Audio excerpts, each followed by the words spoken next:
teman-teman sekalian, ketemu lagi pada video saya mengenai fisika kuantum. Pada kali ini saya akan membahas mengenai penerapan persamaan Schrödinger pada satu dimensi, gitu ya. Kita akan mencari solusi persamaan Schrödinger satu dimensi. Nah, yang pertama yang akan kita bahas adalah mengenai partikel bebas. Nah, kita ingat bahwa kalau kita berbicara persamaan Schrödinger itu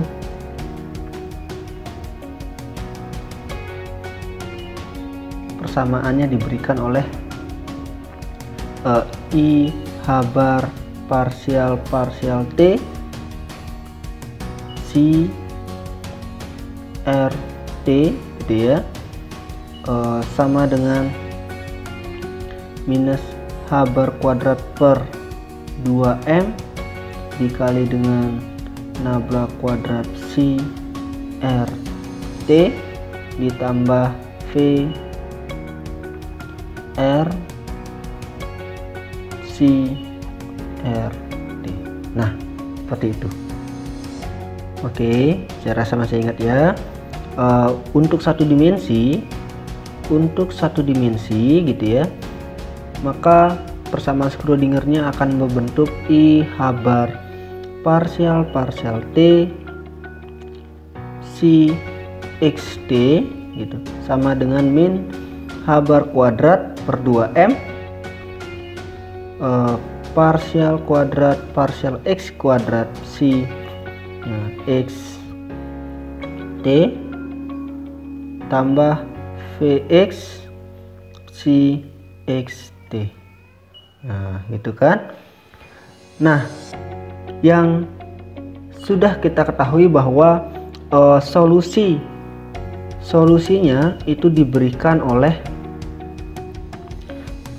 C X T itu diberikan oleh Cx E pangkat min I E T per habar, gitu ya, untuk sistem yang berada pada tingkat energi yang stasioner. Energi yang stasioner. Nah, ini berarti adik-adik bahwa meskipun solusi persamaan Schrödingernya itu bergantung pada posisi dan waktu, tapi ternyata solusi untuk waktunya sudah diketahui untuk suatu tingkat energi yang stasioner, sehingga yang kita butuhkan sekarang hanyalah untuk mencari bagaimana bentuk fungsi gelombang sebagai fungsi posisinya, gitu.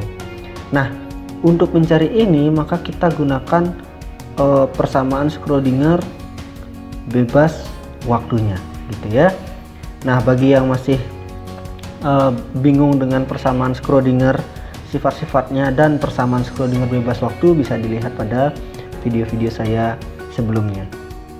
Namun, untuk mengingatkan, saya akan tuliskan lagi mengenai persamaan Schrödinger bebas waktu, gitu ya. Persamaan Schrödinger bebas waktu PSBW itu diberikan oleh HC sama dengan EC, dengan H-nya ini itu adalah min habar kuadrat per 2m parsial kuadrat parsial X kuadrat C untuk satu dimensi ya. Nah, ini tentu saja Cx, gitu ya, plus Vx Cx sama dengan EC, gitu. Oke. Nah, persamaan Schrödinger bebas waktu inilah yang akan kita gunakan untuk menyelesaikan fungsi gelombangnya sebagai fungsi posisinya, gitu, bagian posisinya ya. Nah, kita akan mulai bahas untuk partikel bebas, gitu. Jadi sebenarnya melalui persamaan Schrödinger ini kita akan mendapatkan banyak, gitu ya, kasus-kasus bisa diterapkan. Salah satunya adalah partikel bebas. Untuk partikel bebas, gitu, Jadi partikel bebas ini maksudnya adalah sebuah partikel yang berada dalam suatu ruang gitu ya, yang bergerak gitu kan, kemudian berada dalam suatu potensial V yang konstan gitu. Jadi berada dalam suatu potensial V yang konstan. Nah, artinya di koordinat manapun nilai potensialnya itu tetap, tidak ada perubahan. Nah, untuk lebih memudahkannya, maka untuk analisis partikel bebas ini kita ambil nilai potensialnya itu 0 ya, karena dia konstan berarti boleh bernilai berapapun, sehingga untuk memudahkan analisis kita ambil aja potensialnya dulu 0 gitu ya, karena nanti solusinya tidak akan ada pengaruh gitu, mau kita ambil nilai potensial berapapun. Bentuk solusinya pesinya itu tidak akan berpengaruh gitu ya, bentuknya. Nah, dalam ruang satu dimensi terkait dengan partikel bebas untuk yang potensial konstan, maka kita dapatkan persamaan Schrödingernya itu akan menjadi berbentuk Hamiltonannya itu akan menjadi hanya terdiri atas energi kinetik saja. Kenapa? Karena potensialnya sudah kita ambil 0, yaitu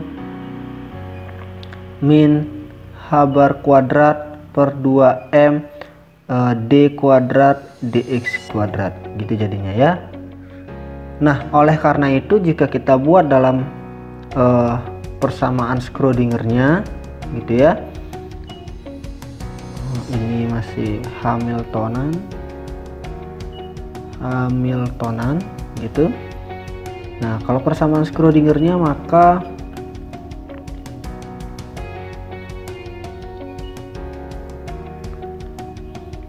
itu akan menjadi H(x) sama dengan E(x). Kita akan dapatkan min h² per 2m d² dx² cx sama dengan E(cx) gitu. Nah, kita bisa lakukan sedikit trik aljabar di sini gitu ya. Kita bisa kalikan kedua ruas dengan 2m per h², atau secara sederhananya ini nanti bisa kita pindah ruas begitu ya. Walaupun bahasa pindah ruas itu sebenarnya kurang tepat gitu ya. Ruas kiri ruas kanan dikalikan 2m per h², maka kita akan dapatkan ini d² dx² cx sama dengan minus 2me per h² cx gitu ya. Nah, kemudian bisa akhirnya kita tuliskan dengan d² dx² cx plus 2me per h² cx sama dengan 0. Atau bisa saya tuliskan lagi dengan bentuk yang lebih familiar, yaitu d² dx² cx plus k² cx sama dengan 0, tentu saja dengan pemisalan k² itu adalah 2me per h bar, atau k-nya adalah akar 2me per h bar gitu ya. Nah, yang menarik akhirnya kita lihat di sini, kita menemukan sebuah persamaan yang tidak asing lagi gitu, yaitu apa? Persamaan diferensial orde 2 dengan satu variabel tentunya gitu. Nah, yang mana kalau kita menemukan bentuk persamaan diferensial orde 2 yang seperti ini, maka dalam kajian matematika yang mungkin adik-adik teman-teman sekalian sudah pernah belajar di dalam metode matematika untuk fisika terkait dengan persamaan diferensial order 2, maka bentuk persamaan diferensial ini akan memiliki solusi gitu ya. Solusinya si X itu adalah A E pangkat I Kx plus B E pangkat min I Kx gitu ya. Kalau misalnya masih ingin membuktikan kenapa ini adalah solusinya gitu, gampang, tinggal masukkan saja si X ini ke dalam sini. Berarti di sini nanti si X-nya harus diturunkan 2 kali gitu ya. Nah, nanti pasti akan ketemu bahwa hasilnya 0 juga kalau dijumlahkan total dan memenuhi persamaan diferensial ini. Ingat, suatu fungsi yang dipilih sebagai solusi, maka cara membuktikannya adalah kembalikan saja ke persamaan diferensial itu. Kalau misalkan memenuhi persamaan itu, maka dia sebagai solusi gitu ya. Dan solusinya itu saja, untuk persamaan diferensial tidak selalu tunggal, akan ada banyak solusi dari persamaan diferensial. Sampai sini jelas ya. Nah, kemudian solusi ini itu memiliki 2 bagian ya. Ada bagian yang positif, pangkat positif, ada bagian yang pangkat negatif gitu ya. Nah, bagian ini dapat diinterpretasikan, jadi karena psi inilah fungsi gelombang ya, ini dapat diinterpretasikan adalah suatu fungsi gelombang yang merambat ke arah sumbu X positif gitu ya. Sedangkan yang ini adalah fungsi gelombang yang merambat ke sumbu X negatif. Jadi ini merambat ke sana, ini merambat ke sini.